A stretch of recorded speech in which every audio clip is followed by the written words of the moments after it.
kenn du ko mën a weddi mais est-ce que loolu dina jar ba ñi nga xamante ni ñu ngi braver ces interdictions là ñu leen di arrêter au-delà de la perfection yow factuellement lan nga jàpp loo xamante ni dafay wane ne recul des libertés am na ak recul de la démocratie au Sénégal. waaw merci beaucoup Chérif je pense que li xew ci réew mi dafa jaar effectivement jàngat suñu toogaay bii rek ñun ñeent am na benn date repère bu ñu boole muy le 23 juin. 23 juin dafa ëmb lu bëri 23 juin ak li ko topp dafa doonoon une page boo xam ne dañ ko waroon tourner de l'histoire politique du Sénégal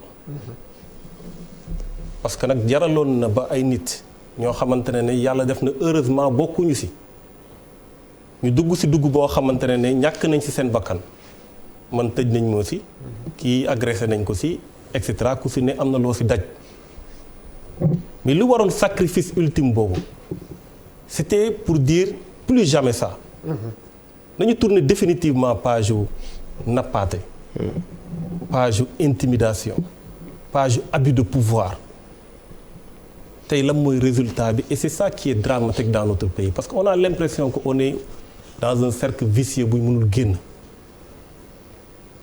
tey waxuñu rek conquête démocratique parce que en réalité dama xool les programmes des différents candidats en 2012 ci wàllum justice ci wàllu séparation des pouvoirs ci wàllum bu ñu yoree assemblée nationale seen proposition yépp mooy def mieux def plus maanaam dem ci ay conquête liberté dem ci ay conquête démocratie dem ci renforcer l'état de droit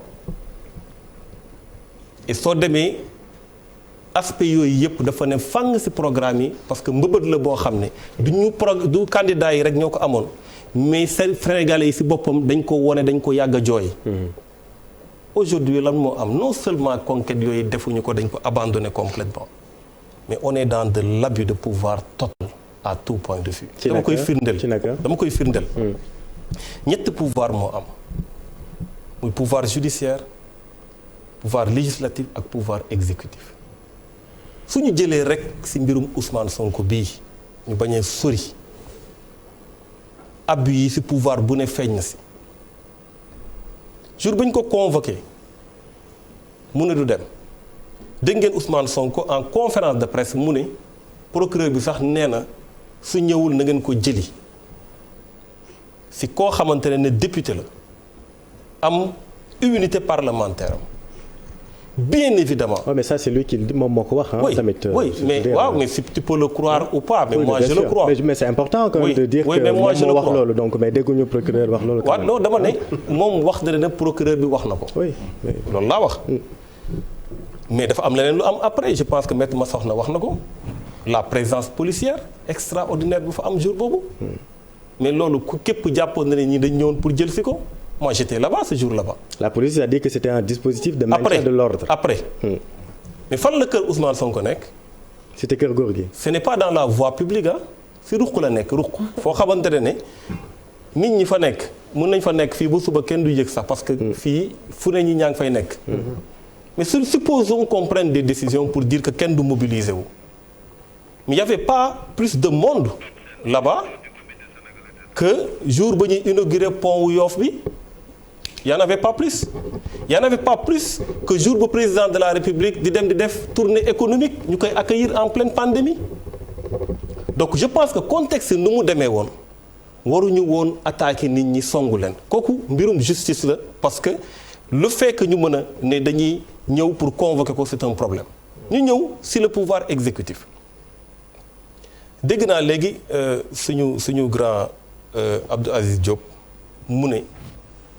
moom ci kàddu yi ñu doon waxee période boobu tax na ba deful kaso mais dama koy rappeler ne ko moom dem na bu ne ba ne président Macky Wade Ablaye Wade su continuer ci troisième mandat bi y aura pas d'élection ici au Sénégal moom wax na ko mais fekk ko ci dara parce que loolu mën nañ ko nangul nit ñi c'est des déclarations yu am ci réew yu bari mais ñoxor njaay nga ne insurrection ñoxor njaay nga jàpp tëj tey suñu jëlee dem nañ ba benn moment je peux même comprendre ñu ne kii taal na oto jàpp nañ ko tëj loolu mën nañ ko peut-être comprendre ñu yàq alalu jàmm. voilà ñu yàq alalu jàmm mën nañ ko comprendre. le 8 février bi weesu. oui bien sûr mais ay femmes yoo xam ne ñu doon dem seen leader mun nga leen wax tas leen ñu tas même soo leen di jàpp peut-être benn jour. mais lu waral torture ça c'est de la torture loolu mooy dëgg parce que actuellement man xam naa luy garde à vue. man def naa 10 jours à peu près ou 9 jours ñu may def retour de parquet. ok donc xam naa lu ñuy dund actuellement. si des femmes yoo xamante ne defuñu lu dul politique yoruñu gànnaay yoruñu dara parce que say adversaire politique lañu ça pose problème te dañ jël le cas de Guy Marius Sagna. qu'est-ce qu'il a fait on parle de audio boo xamante ne wax ne audio boo xam ne moom waxu si tudduñu ko si ba léegi mënuñu la wax mën nañu wax délit d'opposant lañ ko jàppee yóbbu nañ ko mandat de dépôt. c'est des abus yoo xamante ne xalaatuñ ko woon ci nguur gi soo ñëwee maintenant ci l'Assemblée nationale. Assemblée nationale du ma sax dugg ci discussion bu am ci par rapport ak kii yu fa am. violation yu fa am parce que jël nañ bureau def ko organe délibérant loolu mënul nekk et cetera y a beaucoup de choses yoo xam def nañ ko méngoowul ak règlement intérieur Assemblée nationale. mais damay jël rek huis clos bii passé mais le droit à l'information yéen da ngeen amoon droit taxaw foofu filmer ñëpp gis ko. L'Assemblée nationale a empêché aux Sénégalais de regarder ce qui se passe le débat qu'il y a eu foofu ci biir nga xamante c'est des représentants du peuple. si lan sur la base de ce qu'ils ont appelé un huis clos ne c'est le bureau de l'Assemblée nationale qui l'a décidé. Oui.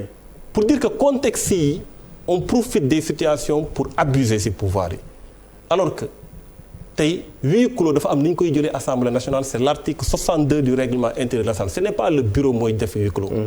huis clos dafa koy wax très rapidement presse bi naqari na ñëpp wax dëgg yàlla ça on peut le dire mais quand même c'est important de donner les explications en tout cas yi nga xamante ni déglu nañ ko ci grand jury de la RFM avec Babacar Fall Abdou Mbow nekk premier vice-président explication yi mu joxe pour quand même donner les éléments yi mu joxe mooy fii ñu war a def presse bi foofu mënuñu fa def mesure barrière c'est l'explication qu'il a donnée. waaw xam nga man waxuma sax ci opérationnalité bi waxuma sax ci loolu. Chérif foofu je pense que c'est important. Oui. Si tu permets parce que on était en édition spéciale aussi.